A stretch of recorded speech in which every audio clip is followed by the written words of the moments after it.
po sa mga bago, tis lang po.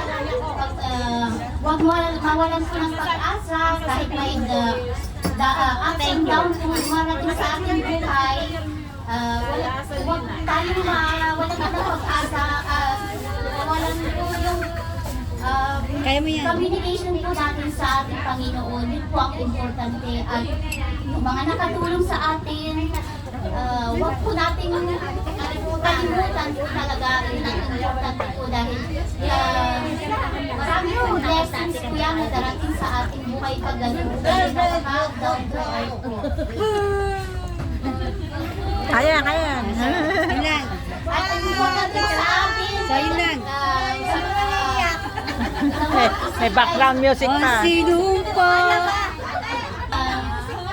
Bilang OFW, kailangan maging wise sa ating mga pera talaga. Tama. Pag mangungutang.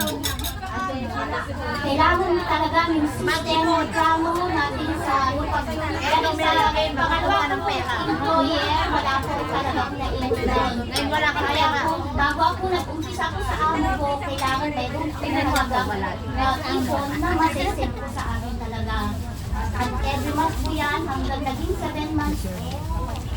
7 months po, ay 7 years po, naging part po ako ng IMG at naging financial, ano din po ako na yung part po ako nagkaroon ng insurance ng long-term service po. Ay yung insurance po at yan po ay napaka-importante na kahit time po na nag-up and down po ako, may na-safety po ako dito. At sana po yung mga gusto nga kung anong ibig po sabihin yung mga sinasabi ko. Kayo, ano po sa masaya po kung tulungan po kayo kaya gusto po ano po talaga kayo mga pagsubok kung darating sa iyo na kahit hindi po natin nakukuha ng ano may ano po tayo talaga nakasite na kahit mag-forward na po tayo tatanda na po tayo. Okay, salamat. At saka, huwag kalimutan ang bayad pag-renew po natin. Ito po ang importante. Kasi solid ako, solid! Bihira lang po na yung ganyan sa every holiday po natin. Pag wala na yung pera, andun si Ma'am nag-aano po sa atin. Totoo po yan. Oo. So, yun ba, ma'am? Pautang pamaya. Guys, ano na iba? Now you know. Pag lalo ay sa iba talagang parang naawat din ako kasi malamig, nandun po sila sa ano. Sa napaka-blessings po natin dahil may bayanin po tayong agency po na tumatanggap sa atin. Kahit naghirapan mo sa trabaho, pwede po niyan i-ano si ma'am na matulungan siya.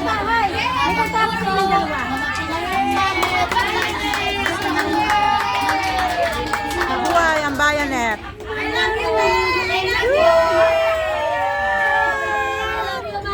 Hag mo si.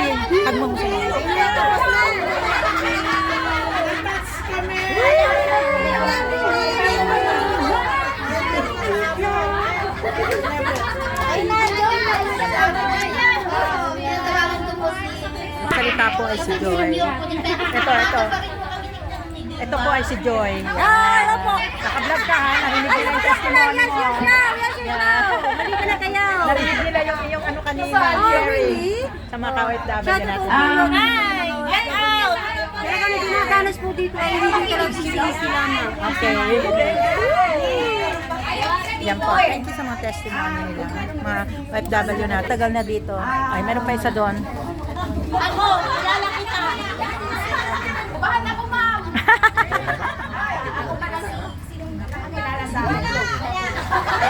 Wala nakakilala. Dito ako, kuya. Taga. Doon ka, para ka sa ano. Ito po yung kanilang sa si may-ari. Yan. Doon tayo sa malapit. Yan.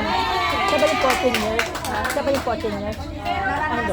10 years. 10 years siya. Isang taon na umiiyak sa kwarto.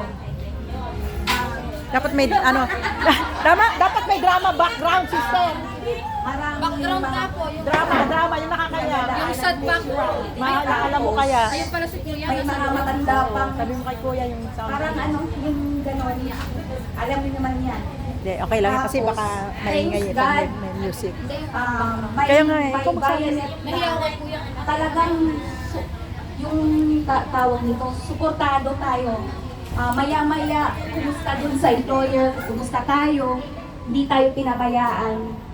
Sikreto pala yung pagkamusta ng mga ng bayonet sa amo natin na hindi natin alam.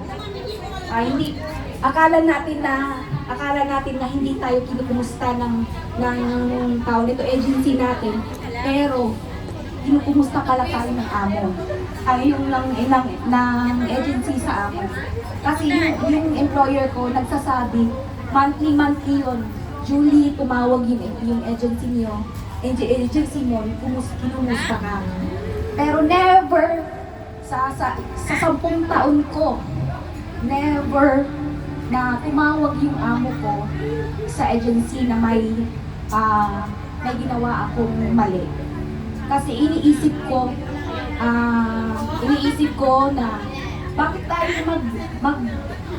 gagawa ng mali, or kasi alam natin sa Pilipinas pa na ano ang trabaho natin.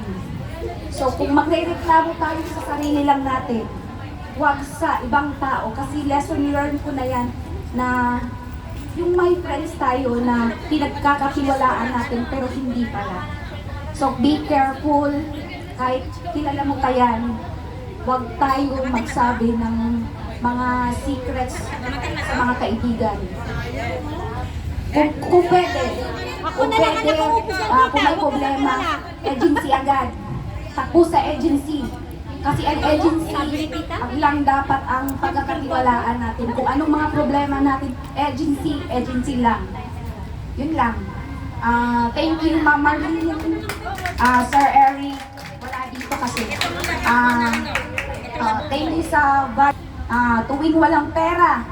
Yun pala, walang pera tayong magpahinga sa accommodation na walang hinihingi kahit $1 sa atin. Be thankful kay Ma'am Marlene sa Sir Eric. Thank you. Nakakayak naman. Naiyak tuloy kami. Sino ba, Karen? Your turn. Karen, your turn. Ayaw niya magsalita. Sayawan na daw po.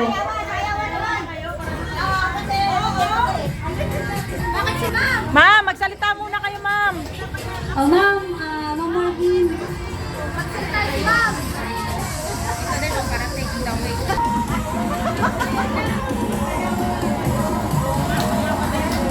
Mari, hapdo dahil.